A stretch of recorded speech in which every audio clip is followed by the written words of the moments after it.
지난주 나누었던 말씀을 정리해 드리자면 이렇습니다. 사도신경은 이 믿음의 세계로 들어가는 비밀번호와 같아서 이 사도신경을 마음으로 진심으로 신앙으로 고백을 드리면 이 비밀번호를 통해서 문을 열고 들어가 믿음의 세계로 들어가면 거기에 아버지가 계시다, 아버지 하나님이 계시다. 그 아버지 하나님을 발견하는 순간 우리 인생의 모든 혼란은 다 잠재워진다. 그러니까 이런 요지로 말씀을 선포했었는데요. 이제 오늘은 거기서 한 걸음 더 나아가가지고 그러면은 이제 이 예수 그리스도로 말미암아 내 아버지가 되어주신 성부 하나님은 그분은 내게 어떤 분이신가? 다른 말로 하면은 이 성부 하나님의 속성, 이것에 대해서 오늘 좀 살펴보려고 하는데요. 그 사도신경에서 강조되는 성부 하나님은 어떤 분이신가? 크게 두 가지로 정리를 해드릴 수가 있습니다. 사도신경에서 강조되는 성부 하나님은 어떤 분이신가? 첫째, 창조주 하나님이십니다. 사도신경이 이렇게 시작되지 않습니까? 전능하사 천지를 만드신 하나님 아버지를 내가 믿사오며, 이게 굉장히 중요한 전제입니다. 그래서 사실 이 성경으로 들어가는 첫 관문, 창세기 1장 1절, 성경이 가장 먼저 선포하는 것이 바로 이 내용 아닙니까? 창세기 1장 1절, 태초에 하나님이 천지를 창조하시니라. 여기 나오는 창조하다라는 히브리어 동사 이 바라라는 단어인데요, 구약에서 이 바라라는 단어는 오직 하나님이 주어일 때만 사용되던 동사라는 겁니다. 이 성경이 뭘 강조하고 싶은지 알 수 있는 거 아니겠습니까? 그렇기 때문에 우리는 삶 속에서 늘 하나님이 나의 창조주가 되신다, 그러니까 이 사실이 늘 이제 되뇌어지고 선포되어져야 하는데요. 이런 의미에서 저는 골로새서 1장 16절, 만물이 그에게서 창조되되 하늘과 땅에서 보이는 것들과 보이지 않는 것들과 혹은 왕권들이나 주권들이나 통치자들이나 권세들이나 만물이 다 그로 말미암고 그를 위하여 창조되었고, 이 우리 근원입니다. 내 존재 자체가 그로 말미암았고 또 그분을 위하여 창조되었고, 이 창조 질서가 우리 내면에서 자리 잡는 게 얼마나 중요합니까? 또 이사야 43장 15절에서도 나는 여호와 너희의 거룩한 이요 이스라엘의 창조자여 너희의 왕이니라. 삶의 질서가 딱 잡히는 말씀 아닙니까? 하나님은 저를 창조하신, 이 민족을 창조하신, 또 이 우주를 창조하신 창조주 되시고 또 그분은 나를 다스리시는 왕이시다. 여기에 혼미한 게 들어갈 자리가 없지 않습니까? 그래서 늘 이 말씀을 기억하고 되뇌어야 되는데, 특별히 전도서 12장 1절입니다. 너는 청년의 때에 너의 창조주를 기억하라. 곧 곤고한 날이 이르기 전에 아무 낙이 없다고 할 해들이 가깝기 전에. 여기 보니까 창조주 하나님과 관련해서 두 가지를 말씀하시는데요. 언제 창조주 하나님을 기억해야 되느냐? 첫째, 청년의 때에 기억해야 된다는 겁니다. 왜 청년의 때에 창조주 하나님을 기억해야 될까요? 인생의 방향을 정해야 되는 굉장히 중요한 그 시점에서 나는 우연히 만들어진 존재다, 나는 우연히 나 같은 건 죽어도 아무 의미가 없고 우연히 생겨난 존재인데, 이런 가치관을 갖고 있는 청년하고 나는 하나님이 의도를 가지시고 나를 이 땅에 보내주신, 나는 하나님의 창조 섭리 아래 있는 존재라는 걸 믿는 청년하고 인생의 그 중심이 어느 쪽이 더 잘 잡히겠습니까? 청년의 때에 이 삶의 중심이 잘 잡혀야 된다는 이야기예요. 또 그런가 하면은 언제 창조주 하나님을 기억해야 합니까? 둘째로, 전도서 12장 1절을 다시 한번 보십시오. 너는 청년의 때에 너의 창조주를 기억하라. 곧 곤고한 날이 이르기 전에, 나는 아무 낙이 없다고 할 해들이 가깝기 전에. 뭘 강조하는지 아시겠죠? 베드로전서 4장 19절에도 보니까 그러므로 하나님의 뜻대로 고난을 받는 자들은 또한 선을 행하는 가운데에 그 영혼을 미쁘신 창조주께 의탁할지어다. 왜 공고한 날이 올 때, 또 공고한 날이 오기 전에도 창조주 하나님을 기억해야 되느냐? 이거는 온 몸으로 이것을 보여준 인물 보시면 될 거 아닙니까? 구약의 욥. 욥이야말로 그 고난의 한가운데 있을 때 창조주 하나님을 인정해드리고 인식하면서 나아갔기 때문에 그 혼란이 없어진 거 아닙니까? 욥기 23장 10절 유명한 말씀, 그러나 내가 가는 길을 그가 아시나니 그가 나를 단련하신 후에는 내가 순금같이 되어 나오리라. 저나 여러분의 삶의 중심에 하나님은 나의 창조주가 되신다는 이 뚜렷한 사실을 믿음으로 고백할 때에 우리 삶에 찾아오는 혼란은 사라지게 될 줄로 믿습니다. 그런가 하면 두 번째로 사도신경에서 강조되는 성부 하나님은 어떤 하나님이십니까? 전능하신 하나님을 강조하고 계시다는 거예요. 사도신경 다시 보십시오. 전능하사 천지를 만드신 하나님 아버지를 내가 믿사오며, 그 우리말 번역은 약간의 오해의 소지가 있습니다. 우리말 번역으로 보면 마치 전능하사가 그 다음 나오는 천지를 만드신 하나님 아버지 이렇게 걸리는 것 같아가지고 전능하사와 하나님을 이제 창조주 되신 하나님에만 좀 국한된다는 느낌을 줄 수 있는데, 라틴어로 된 그 그대로 직역하면 이게 오해라는 걸 알 수 있습니다. 라틴어로 그대로 직역된 그 화면에 올려드렸는데요, 이렇게 되어 있습니다. 선포합니다. 나는 믿습니다. 크레도. 나는 믿습니다. 뭘 믿느냐? 하나님께서 전능하신 아버지이시고, 그 다음 콤마, 정리가 됐습니다. 그 다음에 천지의 창조주이신 것을, 이 둘이 분리가 되어 있지 않습니까? 뭘 강조하는 걸까요?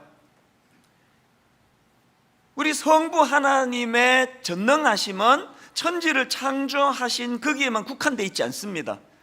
그것을 훨씬 뛰어넘는 포괄적인 차원에서의 선포라는 걸 알 수가 있습니다. 하나님의 이 전능하심이 천지 창조에만 국한되어 있는 것이 아니라 전방위로 하나님의 전지전능하심이 나타나 있는데요, 아브라함에게 나타나신 이 하나님의 선포를 한번 들어보십시오. 창세기 17장 1절. 아브라함이 99세 때에 여호와께서 아브라함에게 나타나서 그에게 이르시되 나는 전능한 하나님이라, 너는 내 앞에 행하여 완전하라. 즉 하나님께서 아브라함에게 나는 전능한 하나님이시라고 선포를 하시는데요, 이 말씀이 어느 시점에서 나왔느냐가 중요합니다. 이 기록 바로 17장 바로 앞에 보면은 이런 내용이 나옵니다. 창세기 16장 15절 16절. 하갈이 아브라함의 아들을 낳음에 아브라함이 하갈을 낳은 그 아들을 이름하여 이스마엘이라 하였더라. 하갈이 아브라함에게 이스마엘을 낳았을 때에 아브라함이 86세였더라. 지금 시간적으로는 시차가 있지만 성경이 16장에서 아브라함이 저지른 실수, 바로 그 다음에 하나님이 전능하신 하나님이라고 선포하는 말씀이 연결이 되는데요, 이게 어떻게 설명이 되느냐? 하나님께서 아브라함에게 자녀와 땅에 대한 약속을 주시지 않았습니까? 그런데 아브라함 입장에서 아무리 세월이 흘러가는데도 아이가 생기지 않는 거예요. 임신이 안 되는 겁니다. 그리고 자기가 상황을 보니까 이제 자기 아내를 보나 나이든 자기로 보나 이제 아이 낳을 수 있는 확률이 이게 뭐 제로에 가깝도가 아니에요. 그냥 0%예요. 이 아이를 낳을 수 없는 것 같은 거예요. 그래서 이제 16장에서 무슨 잘못을 저지릅니까? 하나님의 약속을 못 믿어가지고 자기 아내가 아닌 여종 하갈을 통해서 아들을 낳습니다. 이런 불신앙을 기록한 바로 그 다음에 17장 1절에서 하나님께서 나는 전능한 하나님이라는 선포가 나온다는 거예요. 여러분 다 아시지만 하나님의 이런 말씀 선포 이후에도 아브라함과 사라가 여전히 불신으로 혼란스러워하는 모습들을 볼 수 있는데요, 이제 이런 불신이 싹틀 때마다 아브라함이 해야 되는 게 뭐예요? 창세기 17장 1절에서 선포되었던 나는 전능한 하나님이라, 이 하나님 말씀의 선포를 기억하는 거예요. 그걸 되뇌이는 거예요. 우리도 마찬가지예요. 우리 믿음이 있어서 이 자리에 모였거든요. 그리고 하나님의 말씀의 약속을 믿습니다. 그러나 오래 하나님의 약속이 드디어 응답되어진다 할 때에 우리도 아브라함처럼 헷갈리는 거예요. 흔들릴 수 있는 거 아닙니까? 그럴 때마다 이 사도신경을 통해서 하나님의 전능하심을 자꾸 선포하는 거예요. 고린도후서 6장 18절에도 보니까 너희에게 아버지가 되고 너희는 내게 자녀가 되리라 전능하신 주의 말씀이니라 하셨느니라. 내가 하나님의 자녀가 되고 하나님이 내 아버지가 되신다는 사실을 인식하는 순간 우리는 동시에 하나님의 전능하심을 자꾸 선포해야 돼요. 그래서 제가 이 사도신경을, 이런 두 가지 요소를 담고 있는 사도신경을 묵상을 하면서 이제 우리가 사도신경을 고백할 때마다 두 가지 사실을 일부러 의식하면서 사도신경을 고백해야 된다고 믿는데요, 우리가 사도신경을 고백할 때마다 두 가지 인식해야 되는 사실이 뭐냐? 그 중에 첫 번째는요, 우리와는 차원이 다르신 하나님을 인식하고 선포하는 거예요.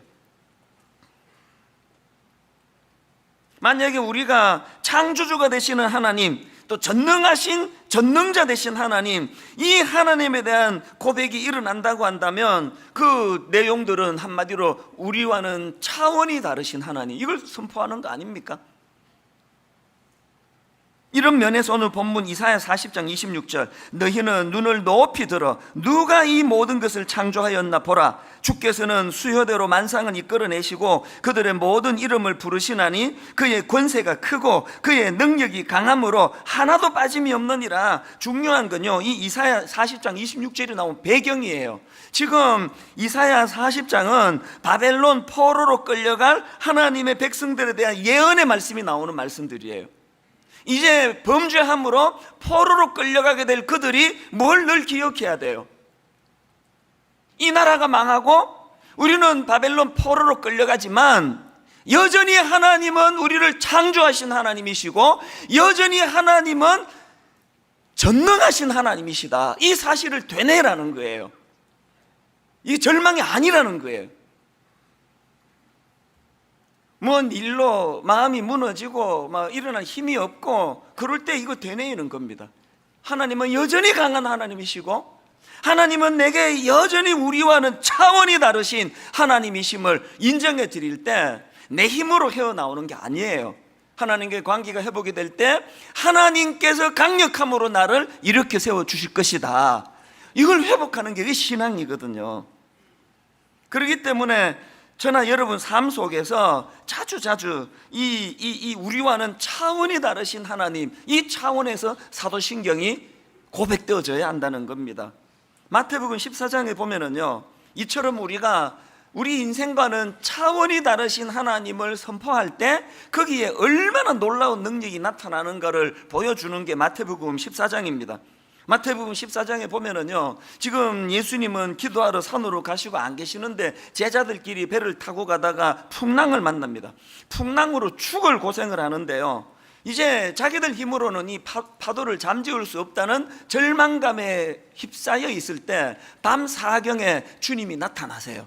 그랬더니 주님은 우리 같은 인생과는 차원이 다르신 능력의 주님이시라는 걸 알고 있던 베드로가 하는 대반전의 고백을 한번 보십시오. 유명한 마태복음 14장 28절, 베드로가 대답하여 이르되 주여 만일 주님이시거든 나를 명하사 물 위로 오라 하소서. 자기와는 차원이 다르신 전능자 예수 그리스도가 나타나셨다는 것을 인식할 때 5초 전까지만 해도, 3초 전까지만 해도 이 파도는 자기를 수치에 몰고 가는, 자기의 무능력을 드러내는, 자기를 비참하게 만드는 흉기 같은 흉악한 것들이었는데, 이런 무능한 자기와는 차원이 다르신 주님을 인식하고 나니까 그 파도가 도전 정신의 도구가 되는 거예요. 나를 명하사 물 위로 오라 하소서.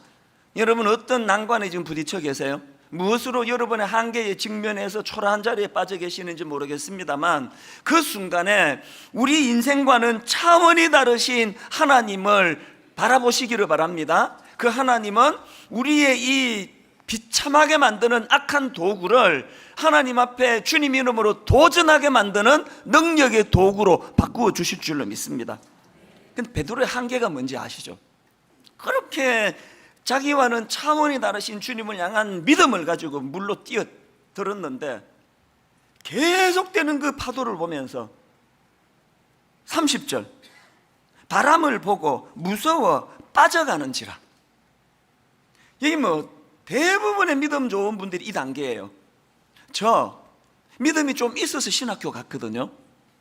믿음이 좀 있어서 미국 생활 정리하고 한국으로 돌아와 지금 제가 목회하고 있고요. 믿음이 좀 있어서 17년 전에 교회를 개척했습니다.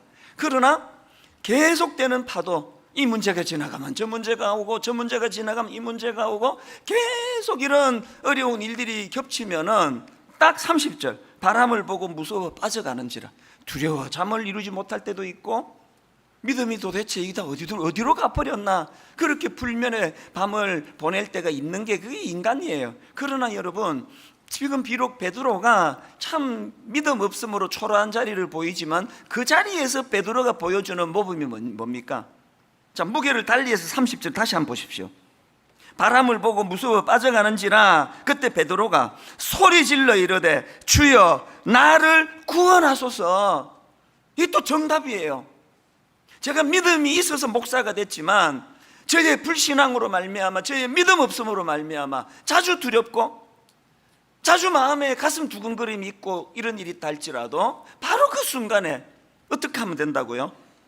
소리 질러 이르되 주여 나를 구원하소서.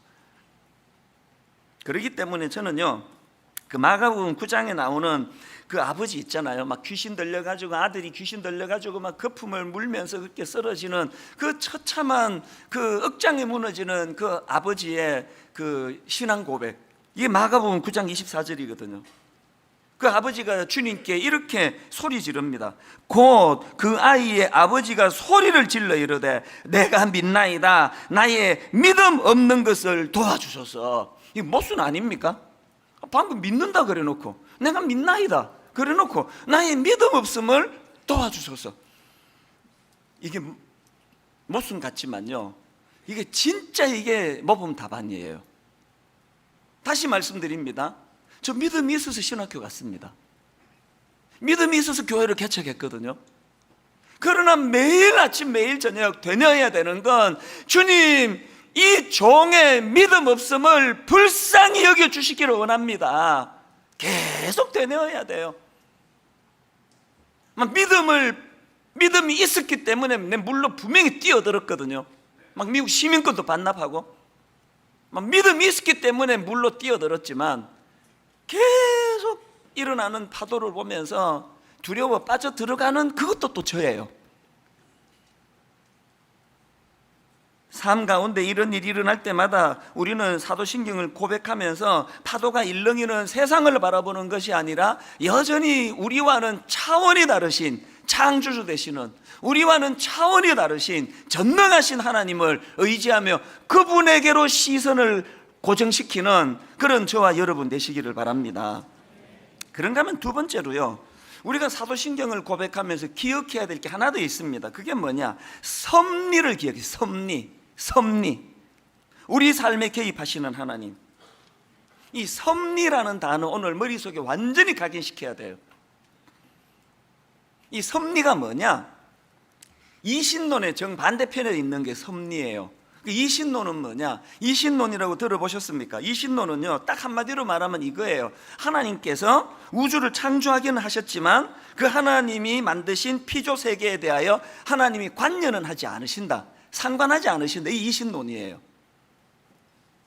우주는 하나님의 관여에 의해서 유지되는 게 아니라 우주 자체의 법칙에 따라 움직인다. 그래서 창조는 하셨지만 관여하지 않으시는 하나님, 이게 이신론이에요. 이것에 정반대되는 게 이게 바로 섭리예요. 섭리. 나를 창조하셨을 뿐만 아니라 내 삶에 관여하고 계시는 하나님, 우주를 창조하셨을 뿐만 아니라 우주의 역사에 관여하고 계시는 하나님.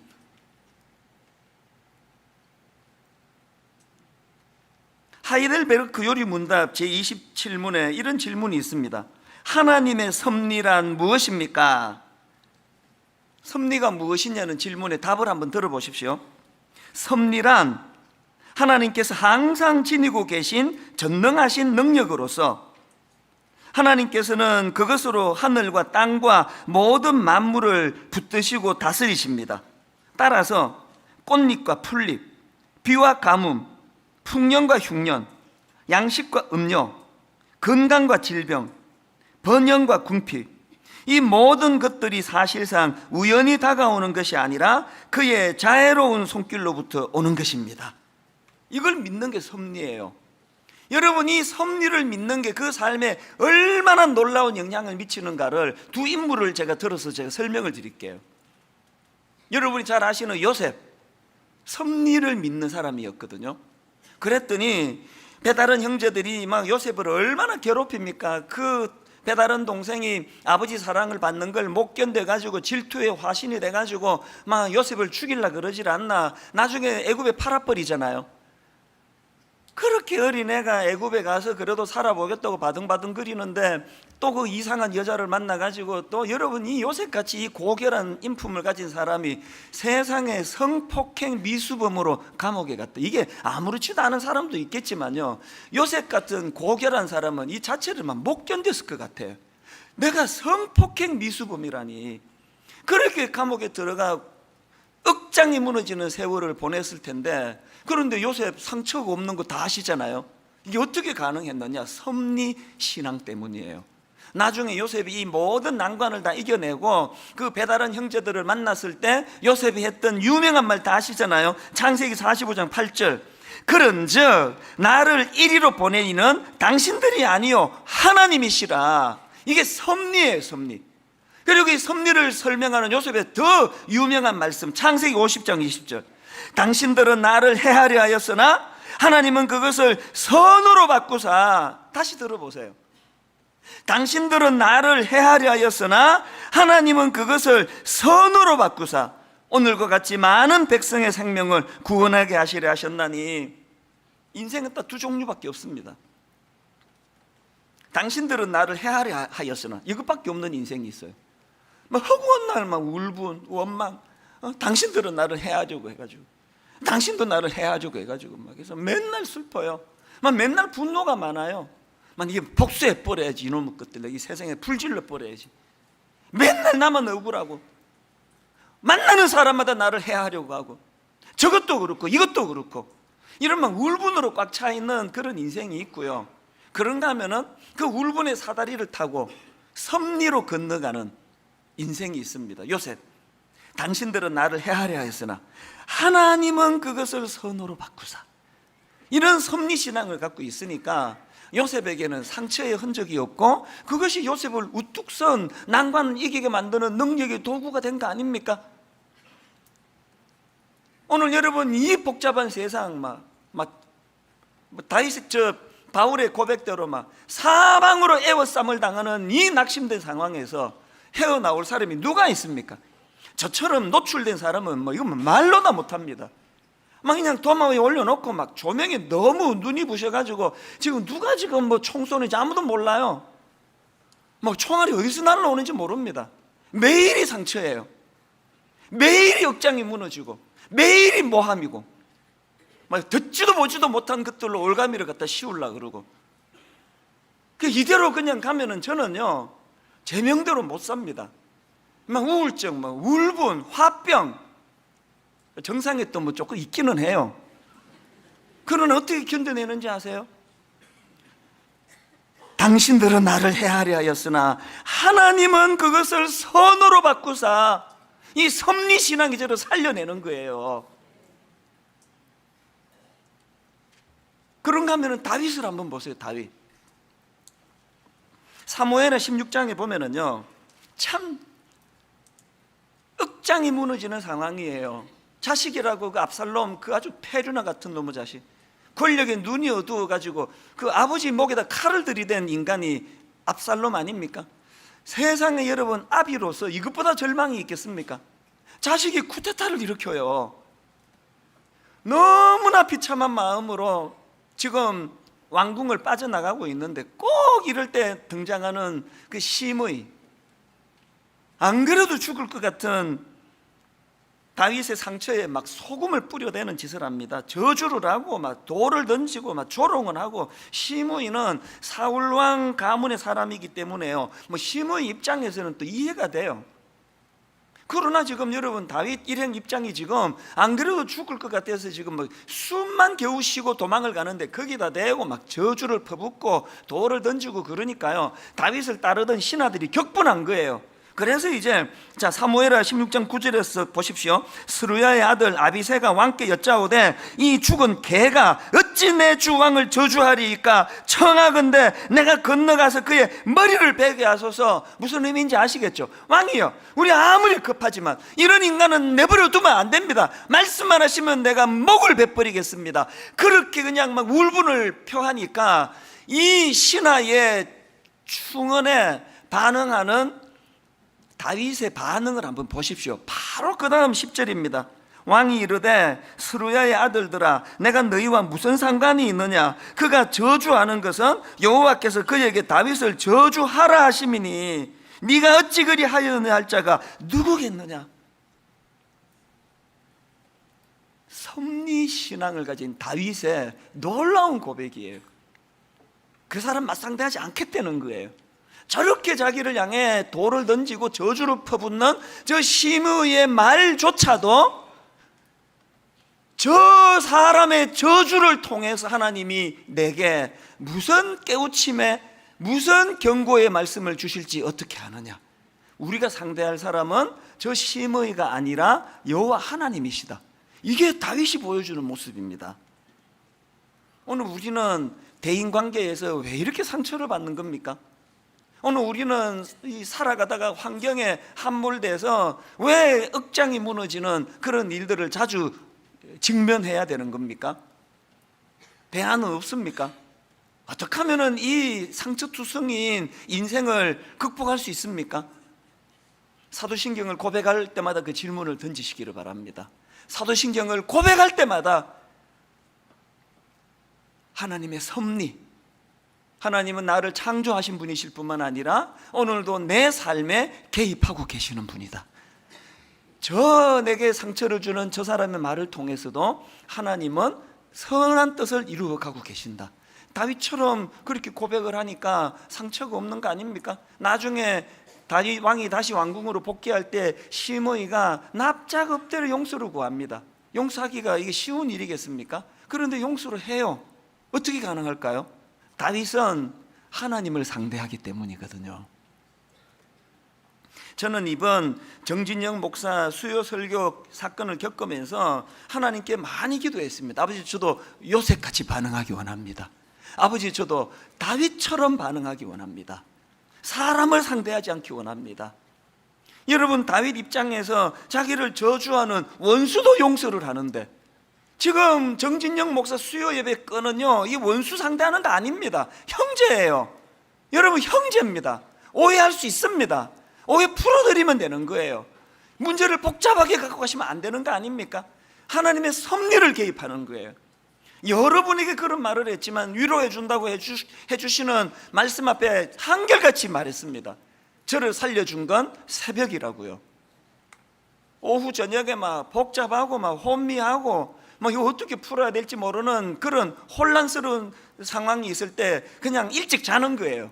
그리고 새벽에 일찍 일어나 마음을 다 비운 상태로 하나님의 섭리로, 하나님, 이번에 이 일을 통해서 저와 분당 우리 교회에 어떤 말씀을 주시기 원하십니까? 진짜 유익했습니다. 제 목회자로서 제 연약한 거 많이 점검하게 됐고요. 원래부터 알고 있었던 게 뭐 대부분이고, 이번에 새로 알게 된 것도 또 뭐 몇 가지나 되는데 뭐 알려고 하지 마시고요. 저만 알면 되니까 고칠 거예요. 고쳐 나갈 겁니다.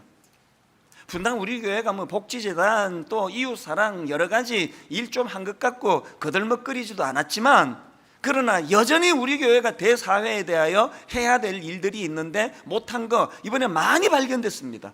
하나님 앞에 다 시인했습니다. 제가 잘못했다고. 그랬더니 섭리라는 이 필터를 가지고 이번 일을 점검하니까 사람에 대한 원망이 안 생기고 사람에 대한 미움이 없고 하나님 앞에서 두려움만 있더라고요. 아버지, 너무나 이 시대에 할 일이 많은 걸 제가 그동안 간과했습니다. 예를 들면은 저는 이번에 이 일을 통해서 하나님의 섭리를 통해서 많이 깨달았습니다. 한국 교회가 지금 이중 삼중으로 마음이 갈라지고 있고, 보수 진보 보수가 제가 생각하는 그 이상으로 서로를 향하여 너무나 많은 상처를 주고받고 있더라고요. 과연 이찬수 목사가, 과연 분당 우리 교회가 이렇게 갈갈이 찢어진 우리 그리스도인 공동체를 통합하고 하나로 만드는 일에 받을 수 있을까? 하나님 그렇게 쓰임받기를 원합니다. 그 기도하는 거예요. 에베소서 2장 14절에 주님의 이 마음을 한번 보십시오. 그는 우리의 화평이신지라 둘로 하나를 만드사 원수된 것 곧 중간에 막힌 담을 자기 육체로 허시고, 어떤 경우라도 우리는 적이 아닙니다. 싸워야 될 골리앗은 따로 있습니다. 이런 이념, 저런 생각이 다 모아져서 예수 십자가 앞에 하나가 되어서 한 마음으로 뭉쳐나가 한국교회가 하나 되는 일에 저와 분당 우리 교회가 쓰임받기를 기도해 주시기를 원합니다. 두 번째로 제가 이번에 하나님의 섭리 가운데 반성한 것, 반동성애 문제와 관련해서 저나 분당 우리 교회가 진짜 해야 될 일이 있다는 걸 이번에 발견을 했습니다. 이번에 그 반동성애 운동하시는 그 분들 많이 만났거든요. 깜짝 놀랐습니다. 우선 너무 온유하시고요, 너무 말씀을 사랑하시고요, 너무 하나님의 뜻을 구원하려고 애를 쓰신다는 걸 이번에 제가 새삼 알게 됐고요. 뭐 옛날도 알았지만 새삼 더 발견을 했습니다. 정진영 목사의 그 설교에 왜 이렇게까지 울분을 느끼느냐, 그만큼 여기에 인생을 걸고 그렇게 투쟁해 왔기 때문이라는 걸 이해하니까 너무 이해가 쉽더라고요. 여러 가지 고충을 저한테 말씀하시는데요, 교회가 할 일이 있는 거 제가 알았습니다. 교육하고 우리 다음 세대 젊은이들에게 어떤 문제가 정확한 팩트인지를 설명하는 일을 저나 우리 교회가 해야 된다고 저는 생각합니다. 이제 모든 그리스도인들이 함께 마음을 합해서 이 일에 손을 맞잡아야 된다고 저는 생각합니다. 그런가 하면은 이번에 발견한 또 가슴 아픈 숙제가 하나 더 있는데요, 우리 같은 기성세대가 잘못해서 교회를 떠나간 수많은 젊은이들, 그들을 다시 되돌리게 할 책임이 저와 수많은 목회자들과 또 분당 우리 교회에 있다고 생각합니다. 머리를 맞대고 고민해야 돼요. 어떻게 하면 떠나간 아이들을 다시 주님의 품으로 되돌릴 수 있을까? 이런저런 고민을 가지고 요새는 뭐 그냥 상처받아서 잠을 못 이루는 게 아니고요, 딱 새벽에 일어나면은 과업이 너무 많아져서 지금 굉장히 새벽마다 생각이 많아져 있습니다. 오늘 여기 성도님들에게 부탁 한 가지 드립니다. 분당 우리 교회 각 분야의 전문가들 많으시지 않습니까? 여러분, 많은 전문가들에게 부탁드립니다. 분당 우리 교회의 이런 시대적 사명을 여러분들이 좀 캐내어 주세요. 그리고 저를 좀 지도해 주세요. 모든 전문가들이 함께 모여서 이제 분당 우리 교회가 이 시대와 민족 앞에, 복음 앞에 할 일을 회피하지 않는 그런 너무나 좋은 도구로 이번에 정진영 목사 이 일이 아름답게 쓰임받게 되기를 바랍니다. 사실 아직도 이번 일로 그 받은 상처들이 치유되지 않은 많은 부분이 있는 게 사실이에요. 여전히 왜곡된 가짜 뉴스를 퍼뜨리는 분들이 계시고요, 그분들이 뭐 정체를 모르니까 이단인가? 왜 이러시지? 뭐 예를 들면은 뭐 지난 대통령 선거에 제가 설교 시간에 아주 대놓고, 그것도 아주 그 지혜롭게 모 후보를 찍어야 된다는 식으로 선거운동을 했다. 뭐 이념에 사로잡혀 있는 목사라는 걸 증명해 내려고 그 악마의 편집이라 그러잖아요. 이렇게 하고 이렇게 하고 이렇게 해가지고 그냥 막 이런 것들을 퍼나르는 사람이 있는데요, 뭐 어떡하겠습니까? 더 이상 이런 거에 연연하고 막 이런 거 대응하고 막 신경 쓰고 일일이 반응하지 못합니다. 그냥 우리는 하나님의 섭리를 믿고 묵묵히 나갈 뿐이에요. 네, 다시 한번 마지막으로 못을 박는 차원에서 말씀을 드리는데요, 여러분, 저 17년 목회하는 동안에 우리 교회에 선거 후보가 와도 인사도 안 시키는 교회입니다. 어떤 경우라도 뭐 누구를 찍어야 된다, 누구를 찍으면 안 된다, 이런 식으로 은근하게도 말한 적이 한 번도 없습니다. 저 그렇게 저질 아닙니다. 그 외에도 이념의 프레임으로 자꾸 저나 우리 교회를 몰고 가려고 하는 이런 시도들을 그만했으면 좋겠습니다. 이제 우리는 하나님의 섭리를 믿기 때문에 이 많은 과업들을 가지고 오늘도 주관하시는 하나님을 바라보고 그 하나님을 향해 한 걸음 한 걸음, 저는 오늘도 되뇌입니다. 하나님은 그것을 선호로 바꾸사, 하나님은 그것을 선호로 바꾸사. 결론을 이렇게 맺기 원합니다. 하이델베르크 요리문답 제28문입니다. 하나님의 창조와 섭리를 알므로써 얻는 유익은 무엇입니까? 답이 이렇습니다. 범사에 감사하게 되고, 이번에 뼈저리게 느낀 거예요. 섭리를 인정하는 순간 범사에 감사하게 되고, 역경에 처할 때는 인내하게 되며, 장차 아무것도 우리를 당신의 사랑에서 떼어놓을 수 없게 하시는 신실한 하나님 아버지께 대한 큰 확신을 갖게 됩니다. 만물이 온전히 그의 것이기에 그의 뜻이 아니고는 아무것도 움직이거나 움직여지지 않는 것입니다. 저는 오늘 이 섭리를 믿는 사도 바울의 고백 한 구절 읽어드리고 말씀을 마무리하려고 하는데요, 감옥에서 그가 던지는 고백을 보십시오. 빌립보서 1장 12절, 형제들아 내가 당한 일이 도리어, 형제들아 내가 당한 일이 도리어 복음 전파에 진전이 된 줄을 너희가 알기를 원하노라. 교회적으로는 말할 것도 없고, 여러분 각자의 개인적으로 겪고 있는 억장이 무너지는 시므이와 같이 나를 저주하는 사람을 맞닥뜨리고, 베드로가 경험한 것처럼 아무리 노력을 해도 내 힘으로 헤쳐나갈 수 없는 인생의 파도를 만난다 할지라도 욥처럼 오늘도 개입하신 하나님, 나는 하나님의 섭리를 믿습니다. 이 모든 과정을 통하여 나를 순금같은 정금같이 나오게 하리라는 그 하나님을 믿는 이 믿음이 저나 여러분 삶 속에서 회복이 되고 작동되기를 주님 이름으로 축원합니다. 이 신앙 고백을 가지고 찬양을 부르기 원하는데요, 사랑하는 나의 아버지 이름 높여드립니다. 그 다음 가사가 이렇습니다. 주의 나라 찬양 속에 임하시니. 여러분, 하나님의 전능하심을 선포하면 거기에 능력이 나타납니다. 주의 나라 찬양 속에 임하시니 능력의 주께 찬송하네. 지난 한 주 동안 어떤 파도와 싸우느라 지쳐 계세요? 어떤 시므이를 만나 마음이 상해 계세요?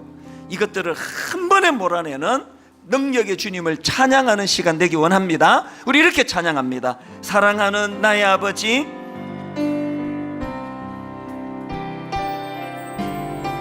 사랑하는 나의 아버지, 그분의 이름 높여 드립니다.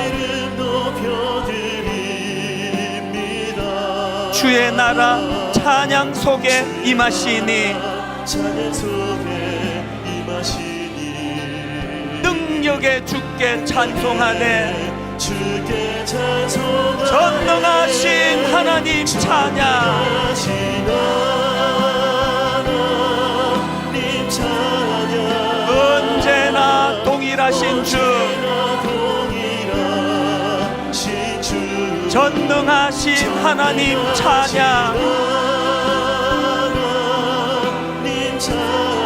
영원히 다스리네. 여러분, 전능하신 하나님 다시 한번 선포하기 원합니다. 사랑하는 나의 아버지, 내 아버지 되시는 하나님, 이름 높여 드립니다. 저는 하나님의 능력을 믿습니다. 주의 나라 찬양 속에 임하시니 선포하십시오. 능력의 주께 찬송하네. 전능하신 하나님 찬양, 언제나 동일하신 주, 내 삶에 개입하시는 주님, 전능하신 하나님 찬양, 영원히 다스리네. 이렇게 선포하시겠습니까? 나 주의 이름 높이니. 어떤 형편에는, 어떤 상황에는 나 주의 이름 높이리. 힘을 얻어 하늘 높이 올린 깃발처럼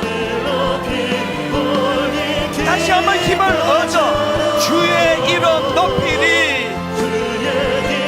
선포하십시오. 전능하신 하나님 찬양. 언제나 동일하신 주,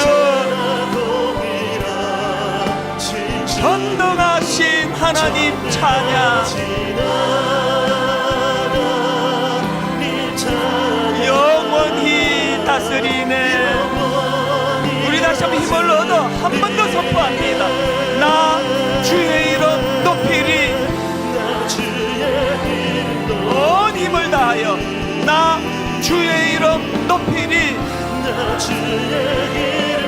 낙심하지 않습니다. 하늘 높이 올린 깃발처럼 나 주의 이름 높이리. 전능하신 하나님 찬양. 하나님은 내 삶에 언제나 동일하신 주,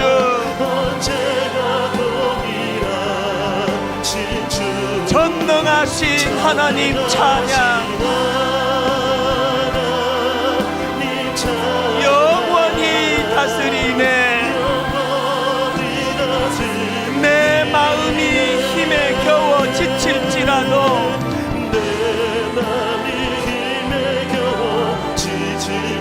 주님 나를 지켜주시네. 나는 하나님의 섭리를 믿습니다. 세상의 험한 풍파 몰아칠 때도 나는 하나님의 섭리를 믿습니다. 주님 나를 지켜주시네. 주님은 나의 산성, 주님은 나의 요새, 주님은 나의 소망, 나의 힘이 되신 여호와. 아무것도 염려하지 마라. 아무것도 두려워 말라. 주 나의 하나님이 지켜주시네. 놀라지 마라. 겁내지 마라. 주님 나를 지켜주시네. 여러분 하나님의 섭리를 믿으며 힘있게 한 번 더 선포합니다. 아무것도 두려워 말라. 주 나의 하나님이 지켜주시네. 선포하십시오. 놀라지 마라. 겁내지 마라. 섭리의 하나님 주님 나를 지켜주시네. 인생의 파도가 몰려와 내 마음이 힘에 겨워 지칠지라도 주님 나를 지켜주시네. 세상의 험한 풍파 몰아칠 때도 주님 나를 지켜주시네. 역사를 주관하신 하나님을 믿습니다. 주님은 나의 산성, 주님은 나의 요새,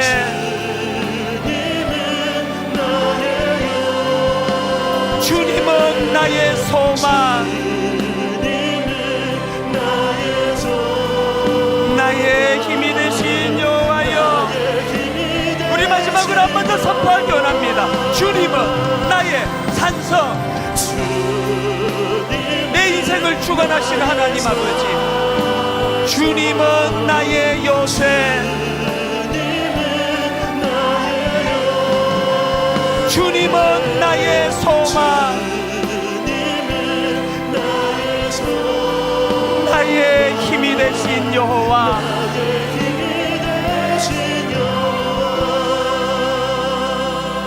여러분 여러분, 지난 한 주 베드로가 겪었던, 제자들이 겪었던 파도에 빠져 계셨어요. 아무리 노력을 해도 이 파도를 물리칠 수 없어 두려움에 빠져 계세요. 지금이야말로 우리 삶에 개입하신 하나님을 바라보실 때예요. 아브라함이 분명히 하나님 향한 믿음이 있었기 때문에 창세기 12장에서 순종함의 발걸음을 옮겼지만, 아무리 기다려도 자식은 안 생기고 나이는 들어가고, 그래서 하나님 원하시는 자기 아내가 아닌 여종 하갈을 통해서 그 부끄러운 자리에 빠지는 게 우리 인생 아닙니까? 그럴 때마다 아버지, 저는 하나님의 섭리를, 저는 하나님의 창조주 되심을, 저는 하나님의 전능하심을 믿습니다. 내 인생에 개입하시는 하나님, 오늘 다시 아버지 빠져들어가는 내 인생에 주여 나를 건져주시기 원합니다. 선포하며 달려가기 원합니다. 우리 한 목소리로 통성으로 같이 기도하시겠습니다. 살아계신 하나님 아버지, 내 인생에 개입하시는 하나님을 바라봅니다. 분명 믿음으로 시작했는데, 믿음으로 출발한 믿음의 여정길이었는데, 오래 아버지 풀려지지 않는 어려운 문제를 놓고 오래 근심하며 실험하는 그저 내 수준으로, 내 눈으로 바라보는 현실에 무너져 우리와는 차원이 다르신 하나님을 바라보지 못해 아브라함처럼 하갈을 통해 자식을 낳는 어리석음을 범하는 게 우리의 인생입니다. 베드로처럼 분명히 믿음을 가지고 물러 뛰어들었는데 온 사방에 넘실거리는 아버지 그 파도로 말미암아 그만 빠져들어가는 이 모습이 우리의 모습입니다. 우리 한계를 주님 앞에 고백하 올려드리기 원하오니 우리를 살려주시기 원합니다.